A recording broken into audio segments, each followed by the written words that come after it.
Hello, everybody, and welcome back to the Neurodiverging Podcast. My name is Danielle Sullivan. I am a certified solution-focused life coach, certified positive psychology coach, autistic parent of two neurodivergent kids, and I'm very happy that you are here. Today, we have a great podcast in store. I'm talking to a long-term friend of the podcast and certified neurodiversity coach, Jacqueline Coursey. Jackie is the owner of her own life coaching business and helps autistic youth and young adults as they sort of enter the world and need to develop those adulting skills. So we're going to be talking to Jackie in a minute about the upcoming holiday season and how to develop your own skills around making the holiday the way you want it, setting boundaries, organizing, using those executive function skills, and really getting the holiday to be not overwhelming, but a time for kind of growth and connection with your family, which is something I think we all want. I think it'll be a really interesting conversation, and I'm really glad you're here. Before we dive into that, I just want to thank, as always, my patrons for supporting this podcast. We could not do it without you. Patrons give money every month between $1 and up US to support the podcast, support transcription services for the podcast, and to put money in the pot for scholarship coaching clients, which is very needed. As many of you know, a lot of autistic and other disabled folks are on disability or low income. And so having a pot enables us to offer services to those folks who really need them, but may not have the financial income to support those services for themselves right now. So we really appreciate our patrons. They do everything for us. If you'd like to join and become a patron, please check out patreon.com/neurodiverging. All the information is there, how to join, and what you get when you join. We have lots of different perks for joining at different tiers, and those perks are going to be upgraded in the next month or two. So stay tuned for that. We have some really good stuff coming up. Thank you for your consideration, and thank you for listening to the podcast. Welcome to the Neurodiverging Podcast, Jackie. I'm so glad you're here. Friends, Jackie Coursey is the owner of Sacred Space Coaching, and she is an ADHDer and a certified neurodiversity family coach and group coach, and also an Asperger Autism Network certified Asper coach. Jackie has been a friend of the podcast for almost since its birth, really. And I've been so appreciative of her support through this whole process. And now she's here, and we're going to have a conversation today about the ways that, can I sum this up quickly? The ways that being a neurodivergent person as a woman, or as somebody who's from a traditionally underprivileged space or group, the ways that those things intersect that you may not have thought of, and the ways that presenting as a woman in society, and also being autistic or ADHD or having some other sort of neurodivergent traits, they intersect in all sorts of interesting ways. And I often find that clients don't quite come in with a handle on it, and just noticing those things can be really valuable. So that's our conversation today. Jackie, before we kind of dive in, would you like to say anything about your background and kind of what you do and Sacred Space Coaching? Absolutely. I coach autistic adults, and lately my practice is growing to be mostly professionals who are trying to get the workplace stuff right, to not be as stressed. And part of it can come down to the months we're leading into, all that you're responsible for the year end on a job, and then all that you as a female are responsible at home with the holidays coming. Mm-hmm. But I love coaching adults, and am happy to be here with you today. And I am an ADHDer. I can identify with so much of this topic. Yeah. Thank you so much. Yeah, Jackie and I were talking about this in context of the Christian holidays are coming up, and whether you are Christian or not, especially if you're in Western Europe or the Americas, that culture sort of takes over towards the late fall. And even if you're not yourself practicing, there's, work stuff, like work parties, holiday things come up, kids, end of December, concerts and parties at school come up. And then if you are practicing, there's, gift giving and seeing relatives you don't see, and all these burdens that kind of come up at the end of the year. And a lot of them become an extra burden, right? We call this intersections, right? When you're part of two minority groups or two groups that traditionally don't have a lot of power. And so in this case, this might be if you're autistic and a woman, or if you're ADHD and you're non-binary, but you're socially constructed as a woman, right? And so it's important, I think, to talk about the specific burdens that are being taken by people like us, and how, if you're neurodivergent, thinking about that and really understanding that kind of intersection can help you draw better boundaries and communicate better with your friends and your family and your partners and your work people and everybody. And So it's a big deal to talk about this right now, because you have to give yourself some messaging, because society is bombarding you with a certain kind of messaging. And just before we started taping, you and I were talking about the expectations we see in commercials or family members for Thanksgiving holidays of, the guy sitting on the couch watching the game or around the barbecue, smoking cigars or something. And as if we're going to be in the kitchen with our aprons on, cooking and making that special pie and photographing it. And, these society is giving us these messages from when we're very little. And we'll feel a lot of anxiety around that, about having it look nice and be perfect in even in households that are more equally divided in their what the jobs they're going to do, the projects. Still, the studies have shown that women feel more responsibility and anxiety around it. That I could be talking to my partner about how things look, and we could agree that several rooms need to be picked up, and we agree on what that would look like. But I'm going to have a lot more anxiety around it, and the typical woman is going to have more anxiety around that than her partner will. Yeah. And I think we both have so much to say on this topic. Also, I just want to welcome Leo to the podcast. So if you hear him chirping here, that's my kitty. Love Hi. it. He looked right up. I think also, so you were talking about just now, you were talking about like the commercials and this idea of like the women in the kitchen and the men in front of the TV. And I know a lot of people think that's highly stereotypical, but I'm in my late 30s. I'm from an Italian American family and was socialized as a girl, as a woman growing up. And so when I grew up, we would all gather, like the big Italian American family would gather for the holidays, for Thanksgiving, for Christmas, for birthdays, for Easter, for those kinds of things. Most of my family was Catholic, Italian Catholic. And it really was all of the aunts and the grandparent, my grandmother, and us kind of girls in the kitchen after the meal, cleaning and putting things away and like organizing and running the dishwasher and all of that. And all of the men, all the uncles, all the grandfather, everybody in front of the TV, either watching TV or taking a nap. Taking a nap was kind of his, like part of our family culture was after the meal, like some people. And it was even the boy cousins. And my cousins now, I would say, are, for the most part, everybody's different, but for the most part, very equitably minded young men. They're not the kind of people that I think are putting a lot of pressure on their wives to, like, they are, to my knowledge, all heterosexual. They're all partnered to women. But I don't think of them as the kinds of people who are going to be putting a lot of pressure on their wives purposefully to like keep things clean and keep things cooked. But we were all socialized literally in the same house, in the same way, where they saw, the people who are socialized as women and girls doing this labor, whereas they, as the socialized men and boys, got out of that labor, right?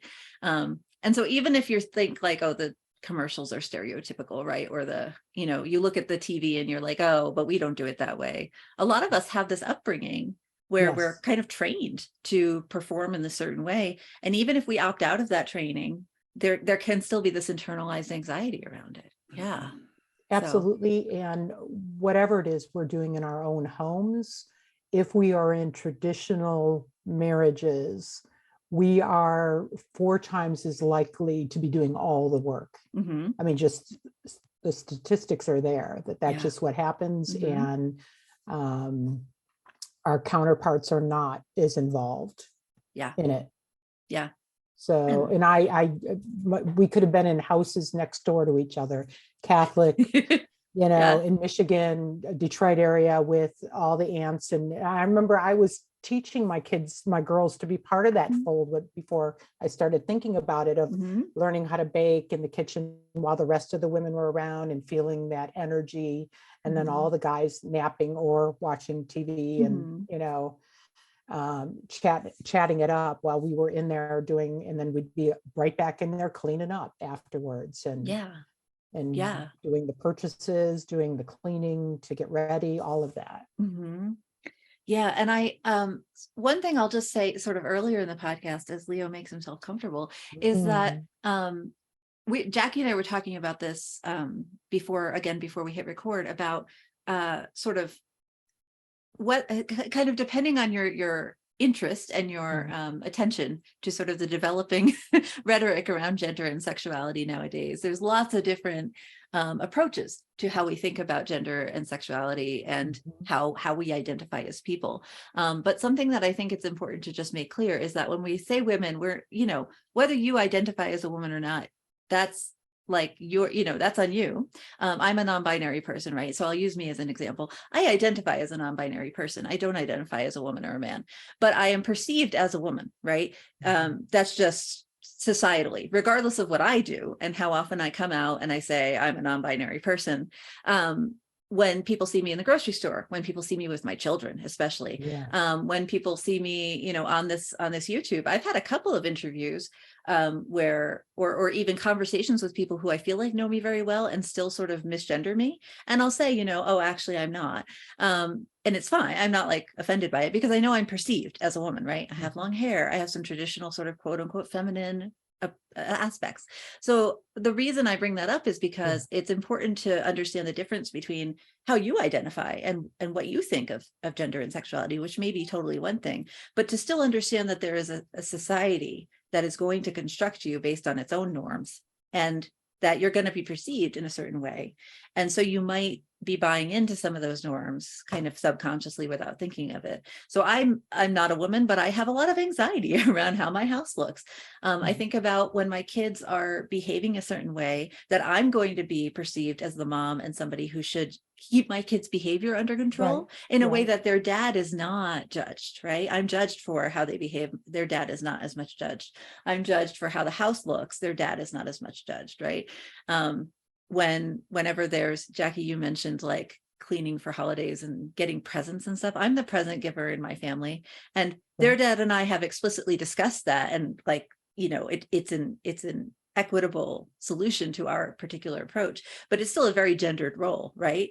And so if a present doesn't go right, or if I miss something, it's like my fault, as opposed to a gap in, our communication or something. So there's a lot of ways that gendered expectations affect individual people, regardless of how those individual people identify. And I just sort of wanted to bring that up early, so that as we're referring shorthand to like women, that you can be thinking about women as a socially constructed role, as opposed to individual people who may or may not identify as such. So I hope that makes sense. I welcome questions. You can email me. There's lots of good resources about this kind of stuff. So yeah. And I love that you brought that up, just also because it can help us all pause and think about, what do I want that really to look like in my life? Not what, what I've been taught I should be doing.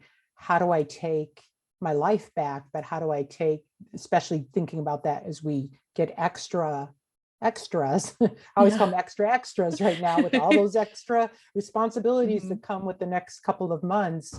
How do I take that back and have it be what I want it to be? And I'm always big on statistics.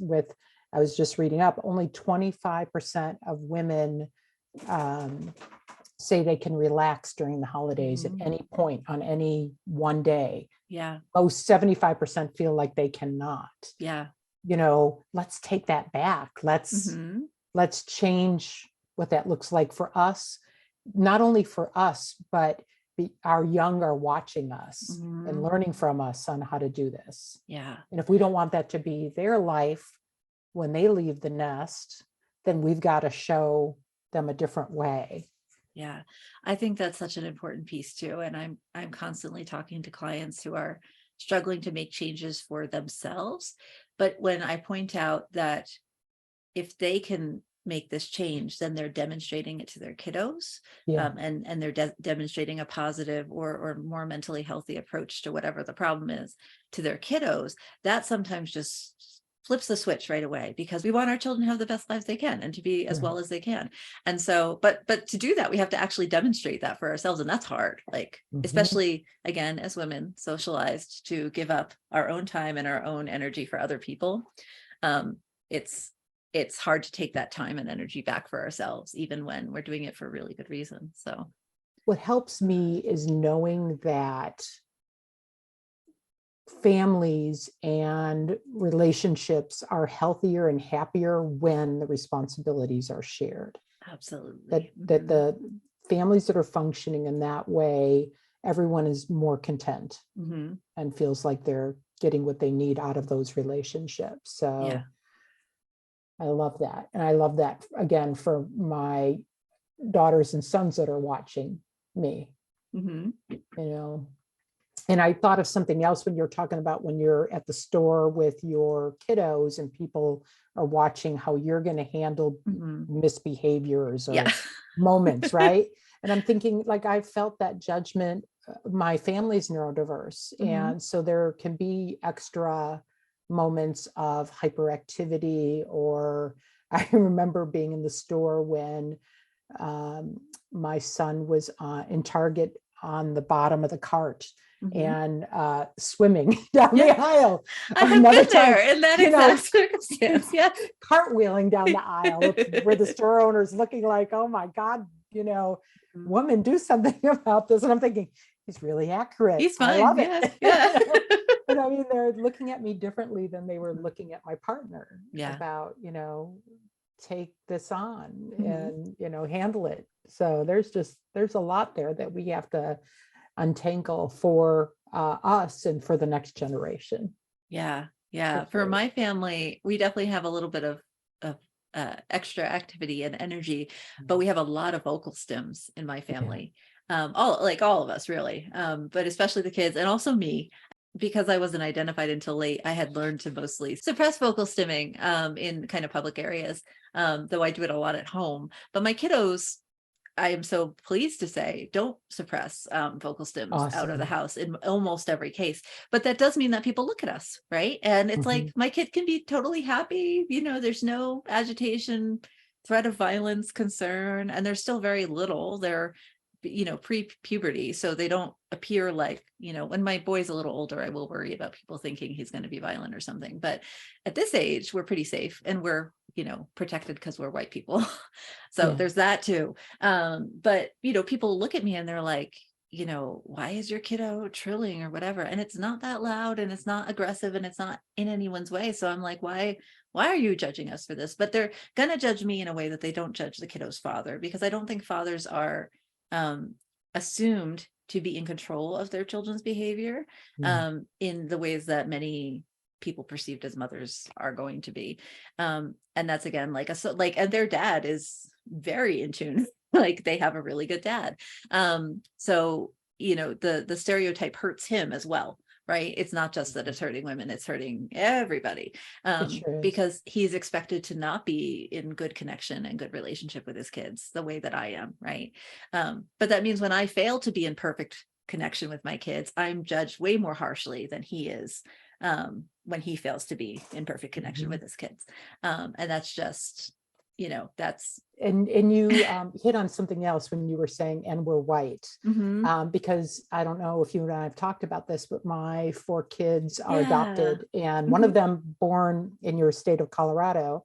But we've had to have those conversations too, when my youngest is out as a now, 6'4", looks to be a man, and is stimming and say, I'm worried about you, like someone, could hurt you or arrest you or whatever, because you're moving in a certain way, having the best time of your life. But society puts some judgments and we don't know, we've had to have those talks about safety and I hate those talks. I hate having to have that. But I mean, just they're in extra danger and extra worry for sure. For sure. And I mean, that's why I think talking about the layers of oppression are so Mhm. important, and that, being socialized or understood to be a woman is kind of one aspect, right? Being Yeah. somebody who's not white is another aspect. Being, an immigrant from somewhere is another Yes. aspect. Being trans or LGBTQ umbrella is another aspect, right? And so we're protected in some ways, and we're open to additional harm in other ways. And it's important. I guess I'm just trying to say it's important to acknowledge that there are sort of differences in everybody's experience based on those layers of what's going on, right? And so I'm a queer person, I'm non-binary, but I'm also white, I make enough money, and I have a lot of education. So, that's not to say that those privileges solve everything for me, but the same way the privileges support me a lot, some of those other things open me up to harm. Being neurodivergent opens me up to harm, right? Yeah. In another way. So I would love to talk a little bit more about, more specifically, the intersections you've experienced as an ADHDer who's a woman. Like, where do you find, especially, I guess we're focused on the kind of upcoming holiday period.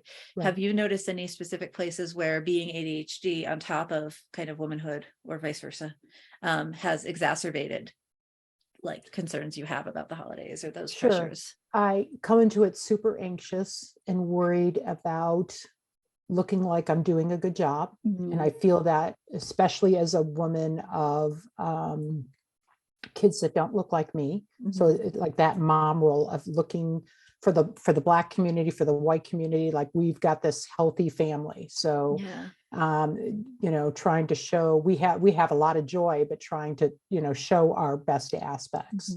So I just feel a lot of anxiety around it. And then the holidays of getting it right with my executive function all over the place. Yeah.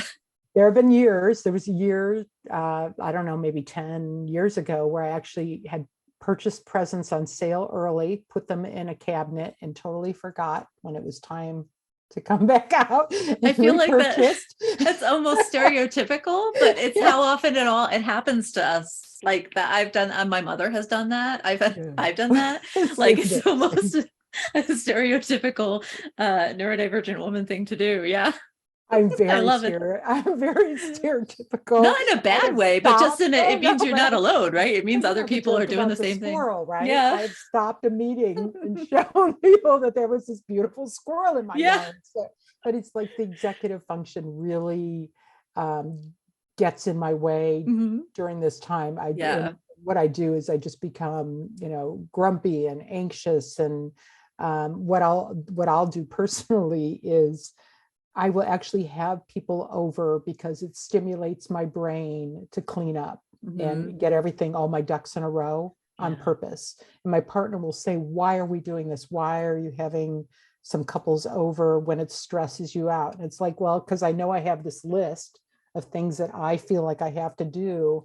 And now I have a deadline. By 6 o'clock on Friday, everything's got to be done. Yeah. I enjoy the holidays, but I feel very nervous because there's so many extra items on the list, and I wanted everyone around me to be content. And so it's stressful. Just thinking about it right now, it's stressful. And I tried to put it off, and then you go into Walmart or Target and the decorations are already up, and it gets your brain thinking about it. And if I ruled the world, we'd like have all these holidays once every 3 years. Yeah. That sounds about perfect, honestly. Didn't we just put it away? Yeah.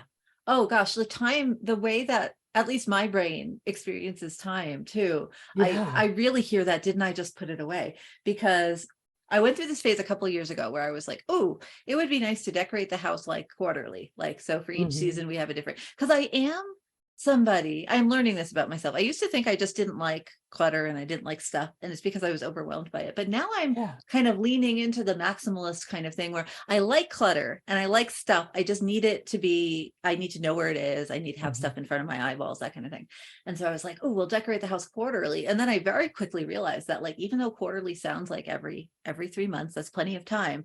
Putting stuff away every 3 months was just not possible. And so when I was looking for our Halloween decorations this year to help so the kids could put them out, some of them were still out. they had just been sort of pushed back into corners because I had just never like been able to set up the systems I needed to get things put away or to get things taken back out. And I kind of just decided this is not a priority for me, and that's fine. So that's okay. And I gave up on the quarterly thing. It's really interesting because when you were talking, it seems like a lot of your anxiety is around other folks' perceptions of you. Yeah. And I am definitely concerned about other people's perceptions of me, but I'm also not great, frankly, at noticing other people's perceptions right away. Like it takes some pointing out. So when I think of the holidays, I do think somewhat of all the stuff I just talked about being judged for as a housekeeper, quote unquote, which I'm not. Like I'm not a housekeeper, but I'm seen as the housekeeper of our house, right? And as a mother and as all these things. But what comes up for me is like all the like the executive function, like you were saying, all the organization, like figuring out what do the kids want, what's on their list, who's getting it for them, when are we celebrating what, do I have to clean things? Even, my kiddos are anxious, and one of them has high anxiety. And so I need to monitor. I need to co-regulate with them 24/7. I need to be very interactive and very careful in regulating their energy while they're learning to do it for themselves because they're still very young. I'm the stay-at-home parent, so that's my job. Their dad does it when he's here, but he's not the stay-at-home parent. And so it's a traditional female role that ends up falling to me. And then when I get it wrong, like when I think that they have the energy and I push them to do something and then it is disaster, it can take the whole household a week to recover easy. And then I always feel like it's my fault because I misjudged, where my kiddo was emotionally. And it's like, I know consciously that I'm doing my best and this is not, this is a challenging situation and all these things. But I think that's a piece of being socialized as a woman and also being neurodivergent for me, where it's not like a perception of other people, but my own perceptions of my abilities and my own like feeling this pressure, this internal pressure of the family. And this is huge in the holidays because like you're asked to go to all these things. Like you're asked to go to all this school stuff and all this work stuff and all this, like even just opening presents in the morning can be so, I'm making a fluttery motion with my hands if you're listening on audio, because it stresses me out because the kids get so wired that it can take days for them to settle again. And even though it's a positive experience, it's like, it's like emotionally challenging and executive function challenging. So I don't know. I was just really interested. And we feel that need to like be enjoying it, and we're not necessarily enjoying it. And I was identifying, as I'm sure some of the audience can, that everything you were thinking about for your youngins also can apply to us, of all those parties. Oh my God, there's times I just shut down and I can't handle those parties. And I told people I was ill because I just couldn't handle all of that. I've learned over the years, it's a joke with people that know me, that there's an end time to my gatherings. I remember one time not having it and people were still at the house at 1 a.m. and I was very uncomfortable. I can handle about 90 minutes with people. And then I'm overwhelmed, and really overwhelmed. So people know that I'll be the first to leave, and that if they're coming, that I'll start looking at the clock and I'm ready. I'm family or friend out. But for us, just as human beings, to be thinking about those gatherings and what to do about them, and like if you are at one and you think about it for your kids, but also for you. I do have to think it's overstimulating. Where's a safe place? Make a plan. Do certain things to help yourself get through those moments, or not, or bow out. But again, that idea of like taking back these next couple of months that are coming and make it something that's more than just bearable for you and for your kids, but even like for folks without families, just what can you as a human being who's neurodivergent, so it's that extra, what do you do with that to be safe and sound and content? Because it's more darkness and it's cozier this time of year, and what do you want that to look like? There's this, I think, the sort of commercial push aspect, the marketing, right, around like you said, being cozy, being connected with your family, being like feeling really good, like that really like positive, like purposeful time to compared to the actuality sometimes of this Yeah. feeling like you're on the hamster wheel, just going. And I've just found that over the years that really having a really strong plan has helped me so much. And we have opted out of lots of things, like, we're Unitarian Universalists. We don't really attend anymore. We don't do a lot of family things. My kids are no longer in conventional schooling, right? And so we've opted out, but we've also added things in to make our lives kind of more connected and slower, right? To really find that slower pace and feel more like we've got this, we're happy, we're good. It's looking how I want it to look. And so I really think that idea of making a plan ahead of time is just so valuable and really important. When you said that, what I thought about right away, because we talked about slowing it down and the coziness and stuff, is just grounding ourselves. This is a really nice time of year, again, that for some reason the darkness makes me do that more. But just the like gardens to bed, we're gonna yeah exactly. I'm just taking it slower and grounding ourselves and being unafraid of deciding what's not possible or enjoyable and taking it off of our plates. Yeah, which can be really hard to do, but is so important. And I can speak for myself. A lot of my life, I know I talk about my kids a lot of my life does revolve around them, because I'm their co-regulator 100% of the time. And to be able to have the energy to co-regulate with two dysregulated kids day in and a day out means that I need to be really careful, right, about what I let in and where my energy is coming from. And I feel like that's one of the stressors of the upcoming season, is just people are throwing their energy all over you all the time, right? And you can kind of choose, are you going to reflect it back and just sort of like give it back to them, or are you going to absorb it, or are you going to take it and do something else with it? But it's a lot to process. It's a lot more extra to work through your brain and through your body and to decide what to do with. And having some plans in place to automate that process a little bit more has just helped us so much. Like it's just been so valuable. The last couple of holiday seasons each one has been significantly better than the last one. I like hearing that. I really like the holiday season, so I'm like pro a little bit of the busy. But yeah, I also thought I like your story about you have a set amount of extrovert time, because I have been known to go to sleep during a party I am hosting. Like I have been known to, if people are still here at 11, to be like, okay, I'm going to bed. Have a good night. Get me if you need me. And because I mean, that's the level of opt out. And some people I get when there's certain situations where that wouldn't be comfortable, but having the kind of friends and the kind of space and setting the kind of boundaries where you feel very comfortable and safe being like, I'm going to bed, I'll see you guys sometime later. And having set that up for myself ahead of time so that people know not to be surprised or worried or concerned or whatever, is one example I can think of how it makes that gathering so much easier, because I can go to sleep if I need to go to sleep, and no one's going to look twice at it, right? But it's hard to set that up if you're just not there yet.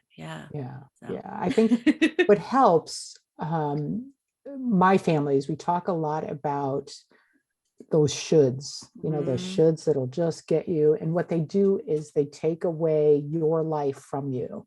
And like I always said, I'm not counting on like this heaven after life. This is like my heaven and my hell right now. This is the life you got. Depends on the second, like it could be, this is beautiful right now and God knows what's going to happen in a few minutes, but so like we get to decide or we can decide that we're going to allow ourselves that permission to do that. And a lot of people are going to try to take that away from us, based on our culture or our gender, anything. But like I'm 59, so it's slipping away. I realize I'm in my, whatever, fourth chapter, and that I want to be more aware of where I put my time. And it is in my children and now grandchildren, and it is less on the shoulds of society and what they want. Yeah. from us. Yeah. The shoulds are sneaky. We talk about They that a lot in my are. family, and with coaching clients, it comes up all the time because a lot of problems go back to you feeling like you should do something a certain way, right? Yeah. A host should stay awake until I people was thinking leave, that's a beautiful you know? should cross off the And list. I was just like, no, I'm not doing that shit. Yeah. But some of them are really insidious, right? And you were talking about earlier in the conversation that kind of performance anxiety of the house should look like this, the kids should behave like this, we as parents should kind of control our families, and so those should sneak into that they cause anxiety, they cause this feeling like we're not doing what we're supposed to be doing, even though we're doing beautifully a lot of the time. We're just holding ourselves up to expectations that aren't realistic or aren't appropriate for us. There's lots of reasons that shoulds don't work, but No, and they don't. And social media, I think, made the shoulds, gave it a shot of steroids. Yeah, it's because like now it extra looks higher heights of it's like, shoulds. look at how that family is. I had a friend that would get very depressed when she'd see all the good stories about how everyone was living their life. And I'm like, you have no idea the yelling that took place before that photograph was taken, or, whatever it is. It's like everyone, or not everyone, but many people put that best, not even real, look on those things, on those platforms. You have no idea the meltdowns, the burnout, the pain going on in the background, just like every other household. You know? It's one moment in a series of moments, and it's a carefully curated one. Yeah, that's a really good point. I do think that social media has just heightened it for everybody. I know. I was just thinking back to an old situation with the many generations over at San Diego Zoo, when my kids, who are now 21, were both, under 2, and their grandfather lived to take that beautiful family photo, finally had all the grandkids together. And my daughter hit his camera with her head. It went sailing down.